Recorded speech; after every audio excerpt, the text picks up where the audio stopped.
A minha opinião, a reforma, congressos, me preocupa muito. Bastidores do Poder. Bom dia para você que está ligadinho aqui na Band Mais. Está no ar o Bastidores do Poder. E neste programa e nos próximos nós estamos discutindo e vamos discutir os problemas do Brasil. Eu vou te convidar para assistir um vídeo conosco. Eleições 2022. Bastidores do Poder realiza uma série de entrevistas com especialistas de várias áreas sobre os principais temas que mexem com a vida do cidadão. Os convidados comentam os assuntos e apresentam sugestões para os problemas que vão ser enfrentados pelos governantes a partir do ano que vem, ajudando o eleitor a decidir o voto no pleito de outubro. Economia, educação, saúde, segurança pública, habitação, mobilidade urbana e infraestrutura. Agora, no Bastidores do Poder. Bom dia, Edmilson Siqueira. Bom dia, Rose, e estamos aí para mais um domingo de conversa sobre política. Pois é, e hoje nós vamos falar sobre um tema no Brasil que é um calcanhar de Aquiles em todas as cidades, que é a questão da mobilidade urbana e que atinge principalmente os mais pobres e os que usam muito transporte público, né? E quem vai falar conosco neste programa de hoje é a Luísa Peixoto, ela é especialista em mobilidade urbana da Kiko. Bom dia, Luísa, bem-vinda ao Bastidores do Poder. Bom dia, agradeço a todos a oportunidade de falar aqui e poder contribuir um pouquinho com o tema. Pois é, nós estamos aqui com uma série de temas, né, que nós estamos discutindo, quais são os desafios do Brasil e esse tema é um tema que ele atinge quase todo brasileiro, quem tem carro, quem não tem carro. Quais são os problemas que você elencaria de mobilidade urbana hoje no Brasil que o próximo presidente precisa focar? Apesar da mobilidade ser um tema muito local, né, das cidades, muitas políticas a nível nacional, elas podem contribuir para fomentar e a melhoria da qualidade da mobilidade nas cidades, né? Uma que é um problema muito evidente hoje em dia é realmente a questão da qualidade do transporte público e do financiamento, né? O transporte público hoje está em crise em qualquer lugar do mundo, né? A gente sabe que o sistema de transporte ele precisa de um financiamento público, né? E essa mudança, né, de entender que investir no transporte público é fazer um investimento na qualidade das pessoas tem que ser muito clara para os gestores, né? Hoje em dia, o próprio usuário é responsável por pagar a conta do sistema de transporte público na maioria das cidades. Apenas as maiores cidades do Brasil têm algum tipo de subsídio ao transporte público. E esse é um tema muito relevante que deve ser trazido aí à luz. E fora, né, algumas diretrizes também para unificar mesmo quais que seriam as prioridades da cidade, como, por exemplo, investimentos em tecnologia, priorização também de modos ativos, né, bicicleta, caminhada, transporte público, enfim. Agora, tudo isso pode ser tratado a nível nacional. Você acha, de fato, o transporte ele é uma questão de cidades, mas ele também é caro e ele precisa de financiamento e hoje fala muito em parceria público-privada. Você acha que o Brasil ele errou lá na década de 50, 60, quando estimulou o uso do automóvel e não priorizou o investimento em transporte público? E também nós esquecemos, né, a questão, por exemplo, do modal dos trens, por exemplo. A gente tem muito ônibus hoje, muito carro e acaba trazendo esse problema. Você acha que o Brasil errou nisso ou não? Não é uma questão de erro, né? O ponto foi-se visto que as rodovias, né, o modelo do automóvel era uma solução muito boa para a época, né? Diversos países, né, fizeram esse movimento, sim, de priorizar dentro do planejamento das cidades, né, utilizar realmente a indústria automobilística para trazer inovação, enfim, foi algo na época como uma boa solução. Mas que agora, né, para a nossa realidade, a gente vê que não é possível a gente sustentar simplesmente, né, a sociedade baseada na priorização do automóvel, do rodoviarismo, né, isso em escala nacional. Então, a gente já vê alguns países, né, principalmente na Europa, que vivenciaram a priorização do carro, né, e hoje em dia já reverteram esse cenário, criando mais espaços para as pessoas, qualificando o sistema de transporte público, e a gente precisa agora fazer também esse movimento, né, priorizando formas de trazer mais opções de transporte mais acessíveis, mais igualitárias, mais eficientes também energeticamente e mais sustentáveis.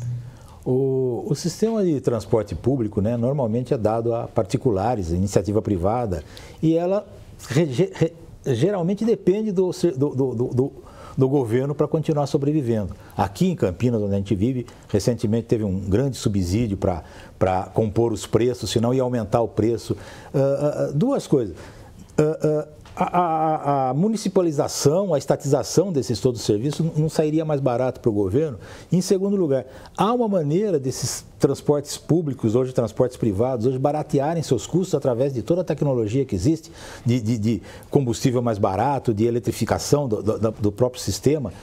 Essas duas perguntas eu gostaria que você respondesse. Tá. Na verdade, né, o transporte ele continua sendo um transporte público e é feito simplesmente uma concessão, né, para empresas privadas para fazer a operação, né? Então, na verdade, assim, o sistema que é utilizado atualmente, o que a gente precisa é melhorar esses contratos, né, onde hoje em dia, muitos contratos são baseados no número de passageiros transportados. Isso incentiva, na verdade, os operadores, né, a focarem apenas, não na experiência, né, do usuário do transporte público, mas focarem na otimização da frota, né, da operação, ao mesmo tempo que não é suficiente para pagar toda a operação, né?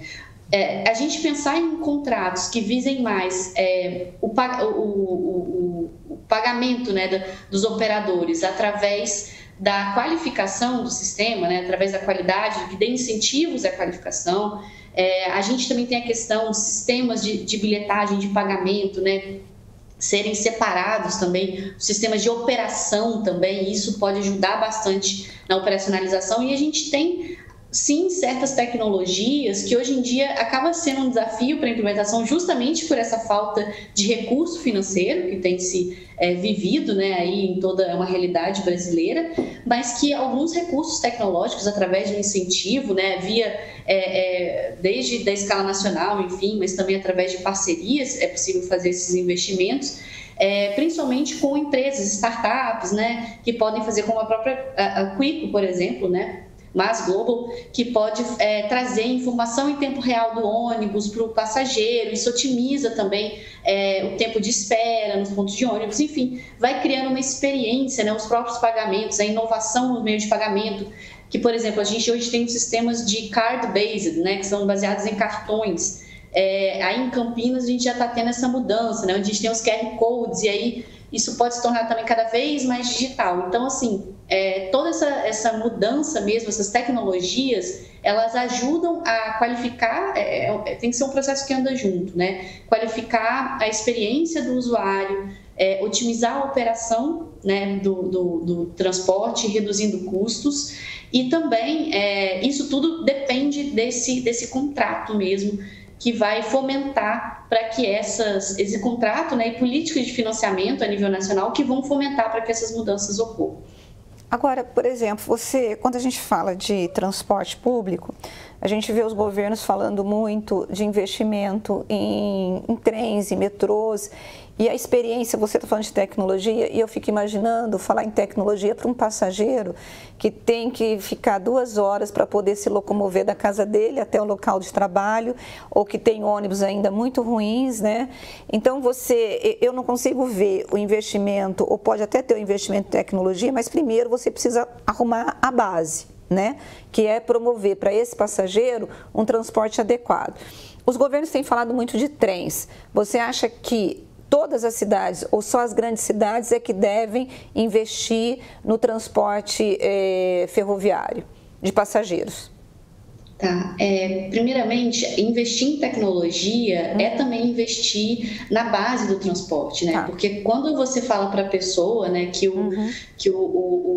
ela agora pode realmente ver o ônibus na hora que ela tem que ir para o ponto de ônibus, se o ônibus está chegando ou não está, se você dá a informação de uma outra opção de ônibus, né? Tá. Tudo isso, se você dá a opção para a pessoa comprar o bilhete dela, não só apenas com o cobrador, mas antes, né? Então, tudo isso é experiência, na verdade, né? Então, isso afeta diretamente a experiência do usuário final. E, obviamente, isso não reduz o tempo de deslocamento da operação do sistema, né? Mas isso afeta muito a experiência do usuário final e é algo que pode ser feito com menos investimento do que a mudança de uma operação super de infraestrutura estrutural. Então, é um pouco nesse sentido.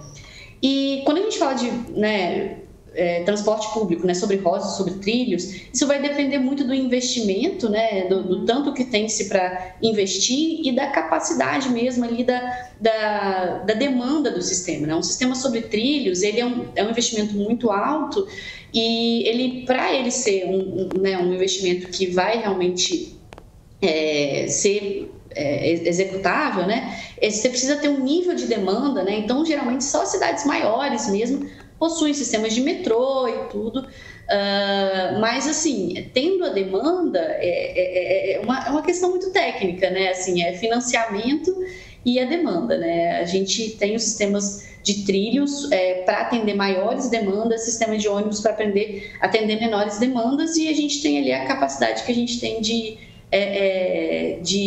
financiamento, né? Então, acho que vai pesar esses dois aspectos, né? E ver qual é a melhor solução para cada necessidade. Você acha que no Brasil o desenvolvimento de transporte por meio de hidrovias seria viável?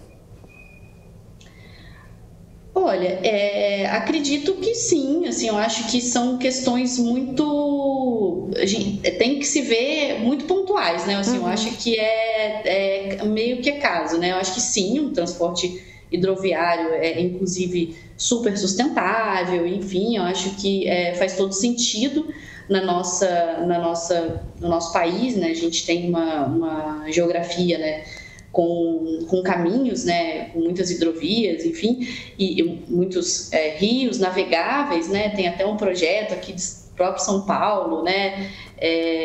Mas, assim, eu acho que tem que ser estudado e aprofundado caso a caso, assim. Eu acho que não é uma coisa que dá para falar, assim, tão ampla. Voltando a falar de trem de passageiro, eu até concordo com a senhora que é um investimento alto na cidade, tem que ter até aquela demanda, mas existe uma demanda aí grande na produção agrícola brasileira, por exemplo. Do Centro-Oeste até o Porto de Santos, normalmente vai tudo por caminhão, né?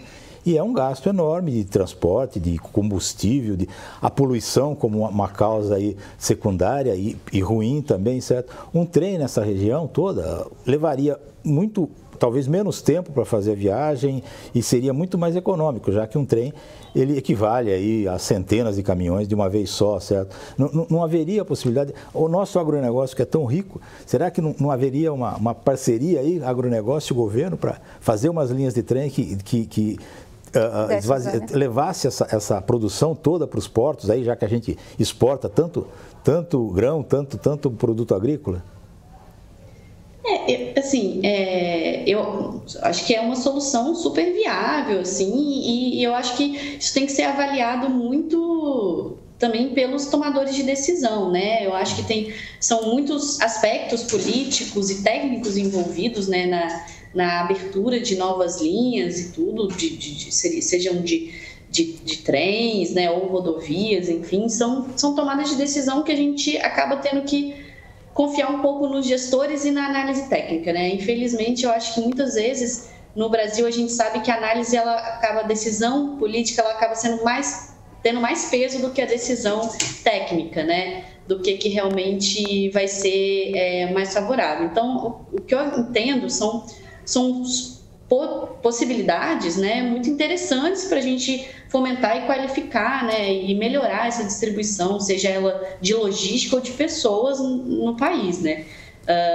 Mas o que se espera é que quando forem apresentados esses projetos tenham cada vez mais uma visão técnica, né, e o benefício disso para a população como um todo e menos político. Luísa, nosso tempo está acabando. Deixa eu te fazer uma última pergunta. Você acha que os pedágios urbanos seria uma solução para reduzir o número de carros nas cidades e diminuir a lentidão no trânsito, os problemas que têm vindo e que a gente vê em São Paulo, por exemplo, nas grandes cidades, os congestionamentos. Você acha que os pedágios urbanos seriam uma solução ou não? Olha, os pedágios urbanos, eles têm se mostrado como muito efetivos, né, nos países onde foram aplicados. Mas a gente precisa ter um ponto muito grande de atenção, que está relacionado à questão da gente... A gente precisa desincentivar, né, o uso do carro privado, mas, ao mesmo tempo, a gente tem que dar a opção, né, para o passageiro, né, para quem precisa se deslocar na cidade, né? Então, a gente tem que ter opções de transporte realmente qualificadas para a gente conseguir incentivar essa mudança de comportamento. Então, não dá para a gente implementar um pedágio urbano se a gente não tem calçadas, né, que permitem as pessoas a caminhar adequadamente, se não tem linhas de ônibus para atender essa demanda que vai sair do automóvel para ir para o transporte público, se a gente não tem ciclovias. Então, é super importante entender que quando a gente fala em mobilidade urbana, a gente está falando de incentivar comportamentos mais positivos, né? E a gente está falando de tornar a escolha do usuário, né? A escolha que vai ser a mais fácil para ele é a que vai ser a melhor para a sociedade também.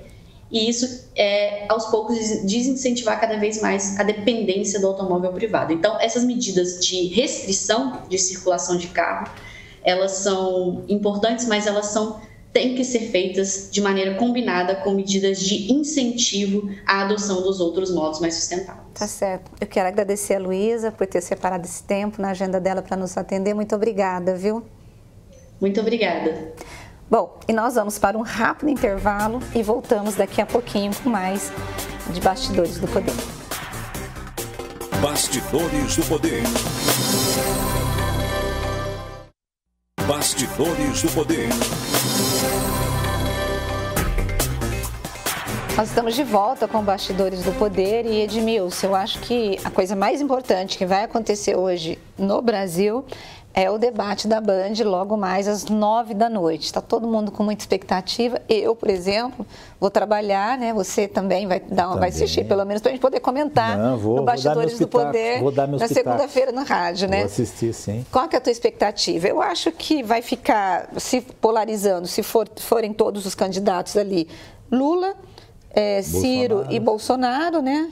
E a Simone também, né? A Simone fala muito bem, ela tem uma base grande aí de apoio, mas infelizmente ela não está lá em cima, certo?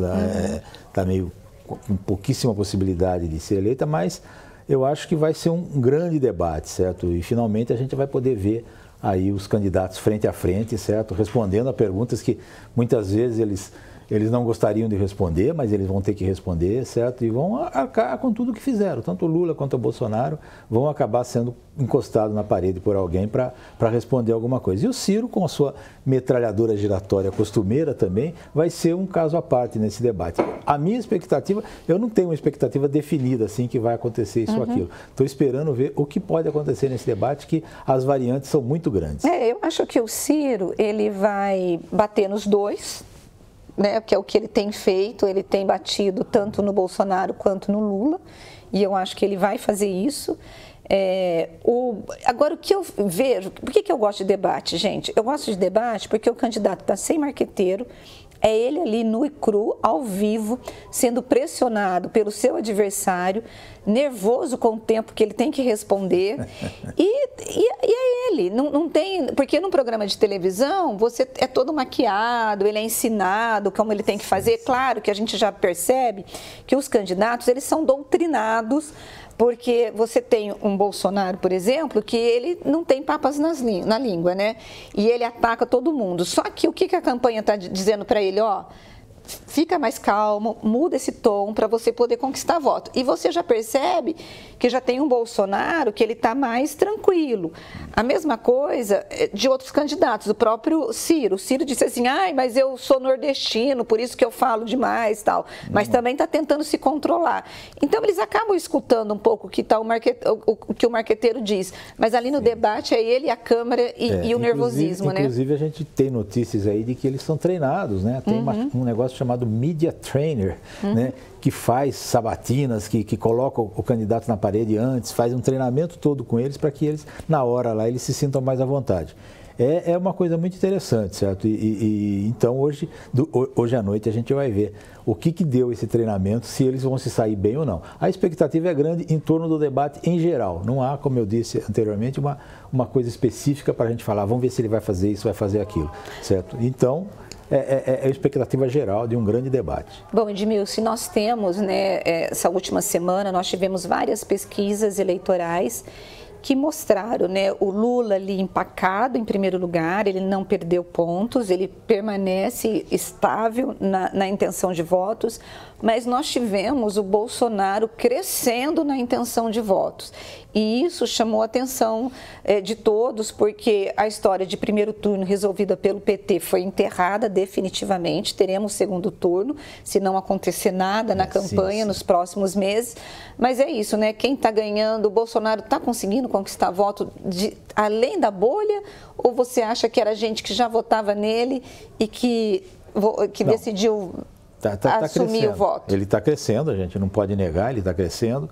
E é gente fora da bolha dele, que está ou está se convencendo cada vez mais que não quer o PT de volta, certo? Ou está tendo resultado de algumas políticas do governo agora, principalmente a política dos benefícios sociais e da diminuição dos preços dos combustíveis, que favoreceu muita gente, é inegável. E esse eleitor que estava indeciso, talvez, ele começa a votar no Bolsonaro por conta desses benefícios todos, dessas caixas de bondade que eles estão soltando por aí, certo? É uma coisa perigosa, até agora pode resolver até a eleição dele, mas a gente está contratando dívidas e inflação para o ano que vem, infelizmente, né? Seria tão bom que todos esses benefícios pudessem ser perenes e tudo mais, mas não pode ser perene. Mas é o recurso que o Bolsonaro tem hoje e ele está surtindo efeito. Quanto ao Lula, eu acho que ele bateu num teto ali de 45. Você acha que ele não tem onde buscar mais votos? Muito difícil, muito difícil. O que as campanhas estão olhando, analisando, o Lula vai tentar discutir, né, economia e mostrar que na gestão dele ele conseguiu ali ter alguns índices bons,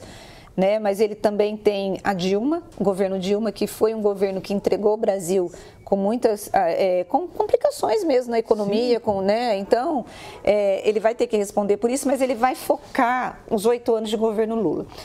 O Lula também, e ambos os candidatos observaram que a classe média tem sofrido muito, principalmente por conta da inflação.